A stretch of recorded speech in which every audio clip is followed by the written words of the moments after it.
Y'all, hey, we in the house, and the man of the hour is no other than this man right here, Dr. J.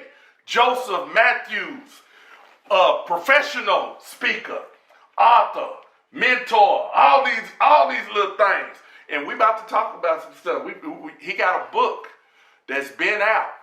Y'all gonna have to go and cop the book. Y'all gonna have to go get it. It's called The Things I Wish My Teacher Knew About. Very important.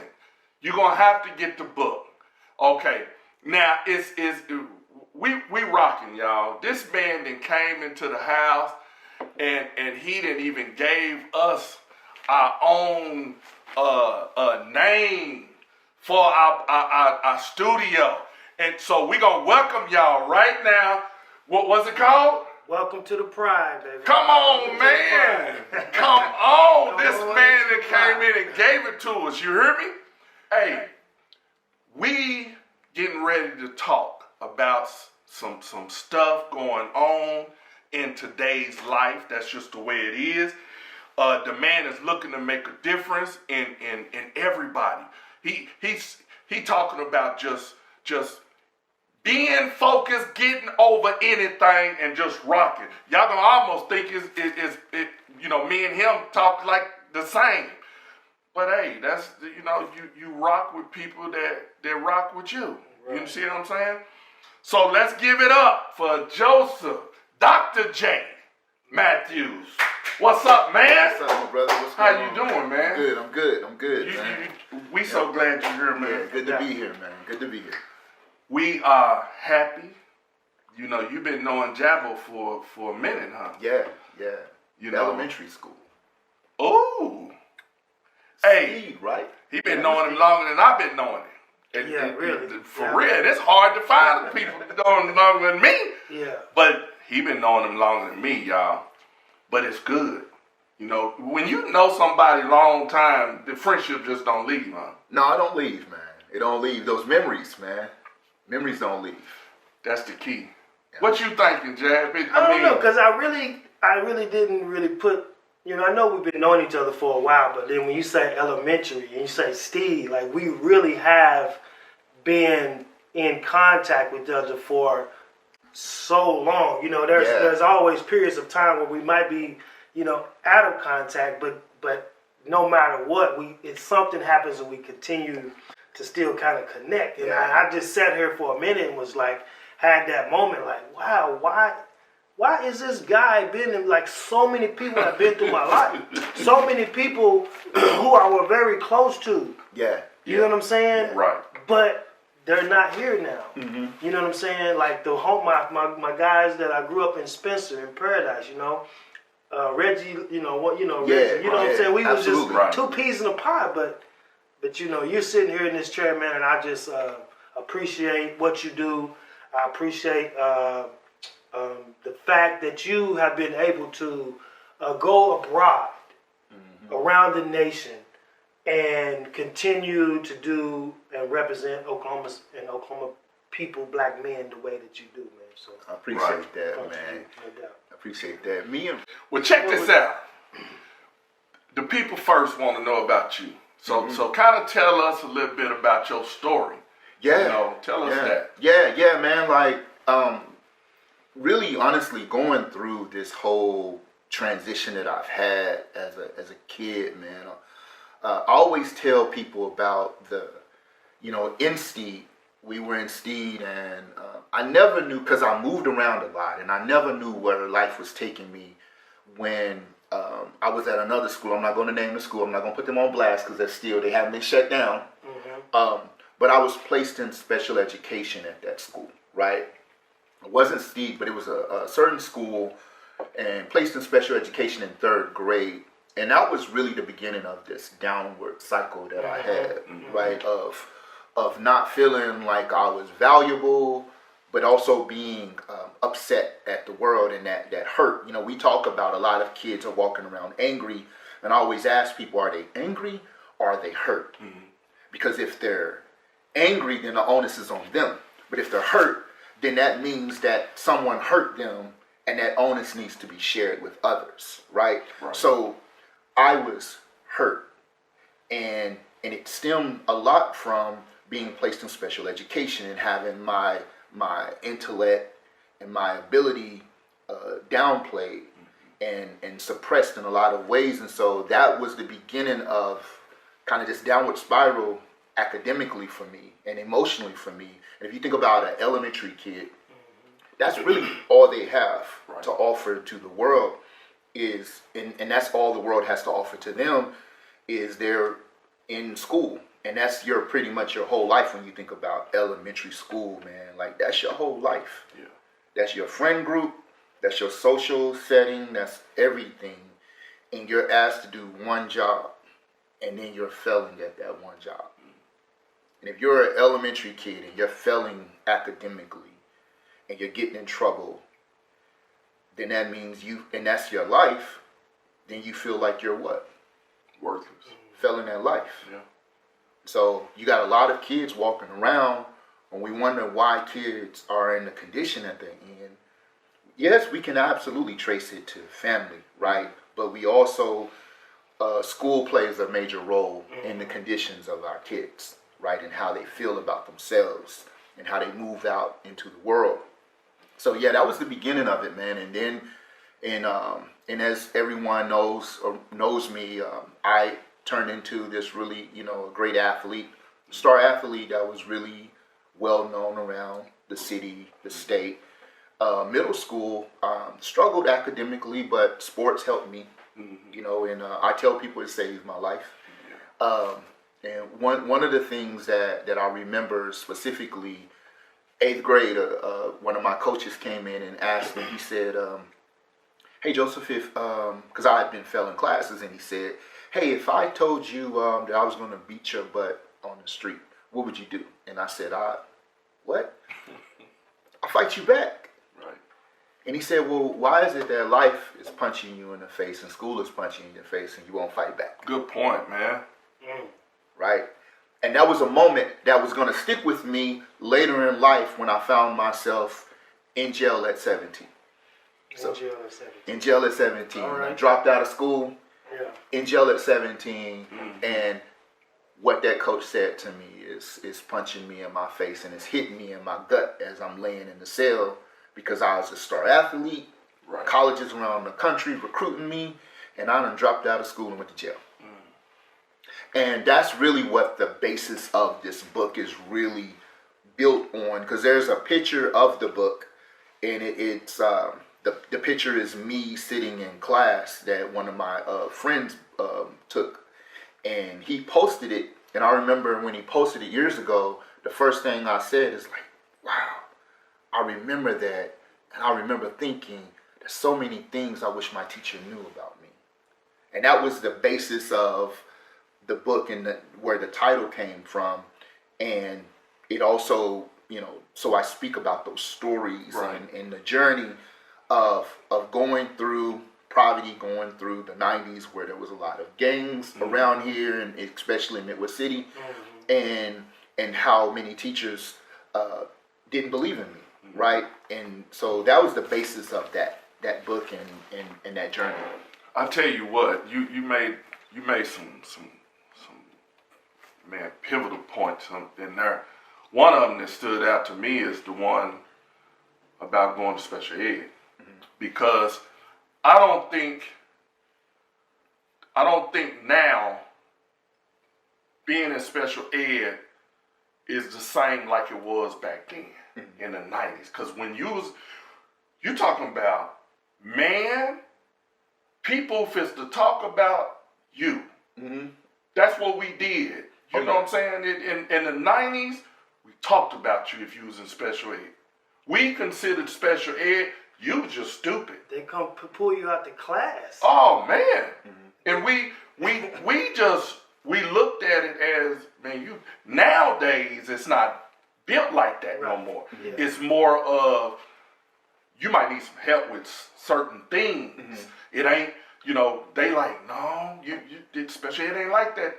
Now I don't know if that was a stigma that the kids brought out on people, or if it was a stigma that the administration brought out. I don't really know how that happened, and then how the switch happened. But I do know it's a big switch that did happen in schools because, man, you could have easily said, forget it. Yeah. Because I knew a lot of special ed cats that called it up. Yeah. And a lot of kids do. A lot of kids. And see, here's the thing, and I think what people misunderstand about kids who drop out of school. There's the physical dropping out, there's an emotional dropping out. I dropped out of school. I did say forget it in 3rd, 4th grade.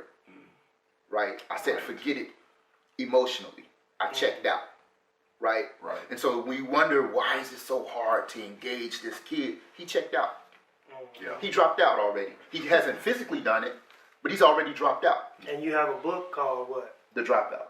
And I'll talk about that. Right? Yeah. Man. That was the first book. I'm saying that was the first book you came out with, right? Yeah, that's the first book. The Dropout, man. And it was a book that I used to give to my kids and his friends and stuff to kind of look at it. So you go through a magnificent story in that book, and I was wondering, like, how could he even have more to say about this, school, with things that I wish my teacher knew about me, and maybe that kind of and once I looked into it, then I could tell. But you dropped out, you went to jail, you was in high school, you struggled to get back in. So on the latter end of that, the victory in that story is that you went to college. Could you expound on that? Yeah. So, like when I go and speak now, right, as professor, as Dr. J, right, he's such a articulate African-American man. What they don't understand is, like, he must love school. He must love learning. Right. Like, man, no. The only reason I went back to school was I wanted to play in the NFL. I was a star athlete, hadn't been successful in anything else. The only reason I went to college was to play in the NFL. So yes, I'm just like all those other millions of kids who collectively today, you ask them what they want to be in life, and I want to play in the NFL. Right. I'm that kid. And the thing is that I knew that I did the math, right? The only way I can get here to the NFL is if I go to college. And the only way I can get to college is if I go back to high school. So when I got out of jail, it was a no-brainer. I'm going to go back to high school. So I went through hell in high school just to graduate, right? And people didn't believe in me.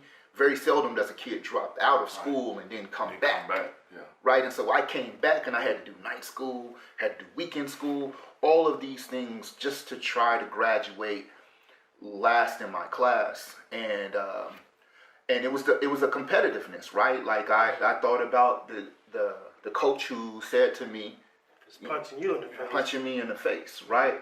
And I thought about that, and even and here's a true story, and I think it's important for me to tell this, because it's crazy, because I had so much encounters with police during the times. It's the 90s, right? It's we're in the middle of NWA, gangster rap. Yeah. We're in the middle of Boys in the Hood that just dropped. But it was a war. Colors that just dropped. Drugs. And it was the war on drugs, right? It was the Clinton years. Yeah. And so it was just, I was in the heart of that, right? Yeah. And what a lot of people don't understand about Oklahoma is that there was a migration of people from Oklahoma to California. And a lot of the people from California would come back in the summer. So Oklahoma, so they did the Little Rock, right? Little Rock, banging in Little Rock. Yeah. But the truth is that we probably had more than Little Rock did in Oklahoma City. They were just chosen.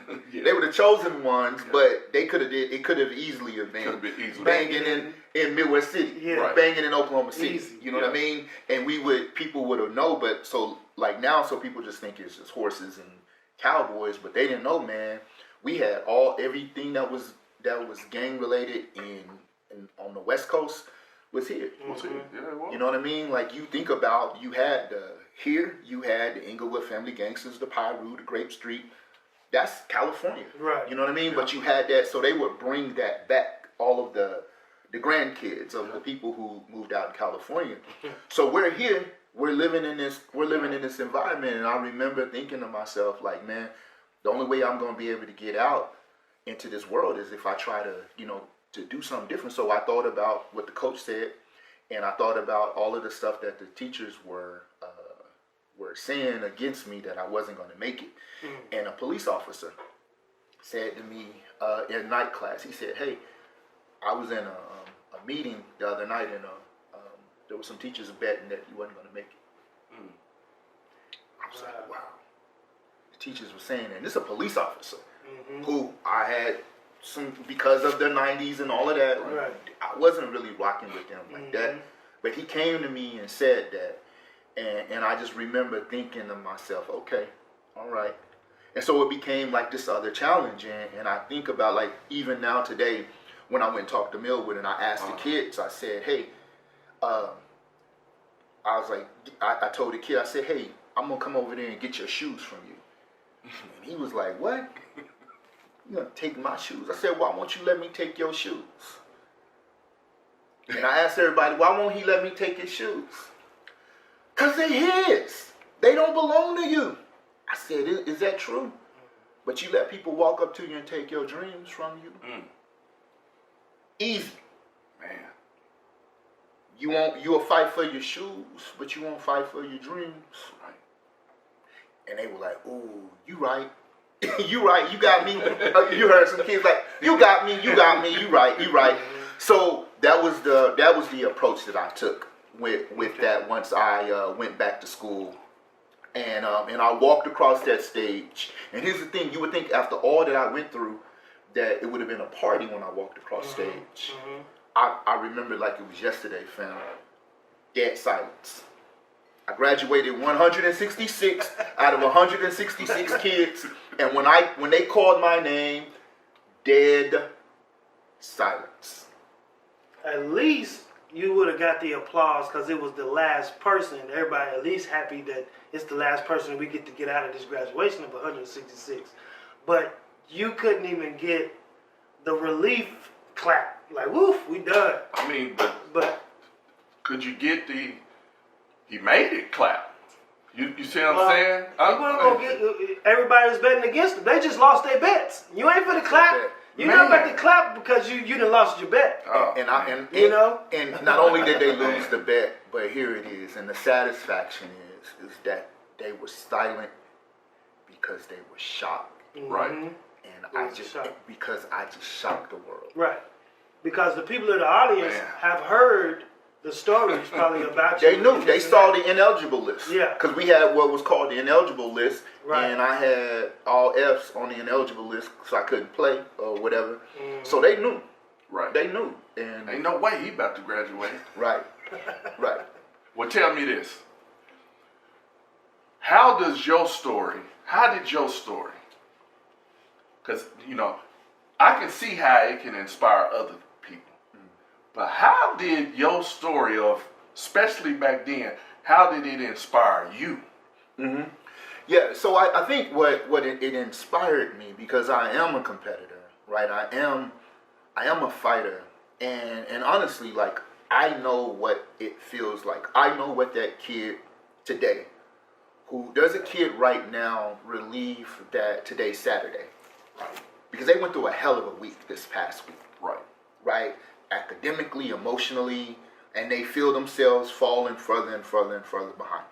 And the truth is that there's a lot of kids out there who they may not fully intellectually understand, but they know inside of them, instinctually they do, that, hey, if I'm struggling academically, now, the world out there, it looks scary, because if I'm struggling academically, then what am I going to be? I'm not 6'10". I can't 360 dunk. So I'm probably not going to the NBA. Right. So what becomes of the kid who's sitting around thinking like, okay, I'm struggling academically, I'm from the hood, I'm poor, what am I going to do with my life?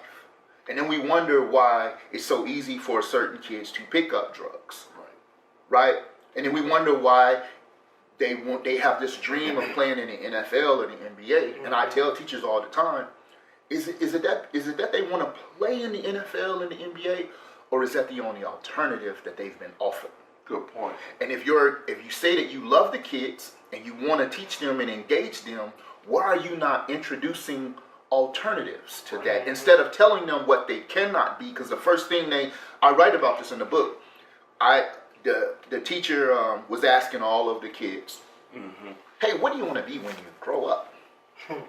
You know, hey, what do you want to be? The typical thing. Yeah. And so the kids are going around, I want to be an astronaut. It's like, oh, that's great. One kid said, I want to be the president of the United States. He said, oh, yeah. I was like, I'm going to be a football player. Oh, do you know the odds? Hey, do you know the odds? There's the 0.00 chance of you becoming an NFL player, right? That's what he said to me. Right. And at that moment, he lost me.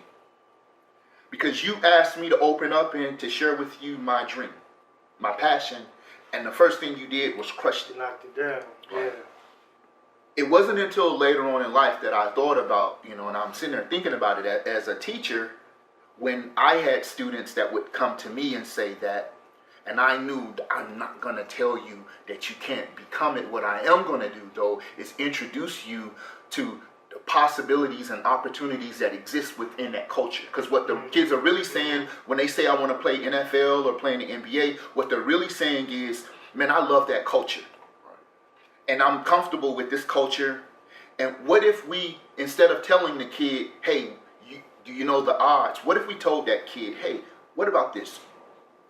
There's something called a physical therapist, a broadcast journalist. Yeah. There's something called a sports medicine doctor. Right? There's thousands of careers that exist within sports.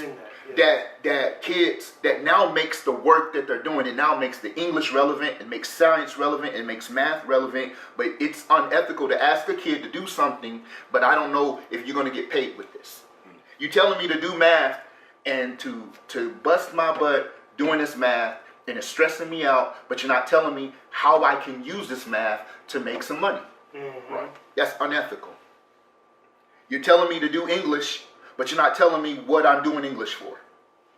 Right. And what I can use this English for. And people talk about social justice. Denying kids an opportunity to know the alternatives that exist out there and the opportunities that exist in the world with the work that they're doing, that's a social justice issue. Bingo. Yeah. And that's unethical. Yeah. Right? And then denying them the whole career over here of trades. Man. It's unethical. But then then those same people who will deny them, they'll promote, hey, I want you to go to a private college and study Latin. And everyone claps that up. He's going to XYZ school in New England, and he's going to study Latin. They'll clap that up. But the kid who says, hey man, I'm thinking about being a carpenter. Right? You have people in some people, not all, but some people who will thumbs down that, and I'm sitting there, that's a career that this kid has. Now we're going to get into that. We're going to get into that a lot deeper, the concept and principle, what you're talking about right now.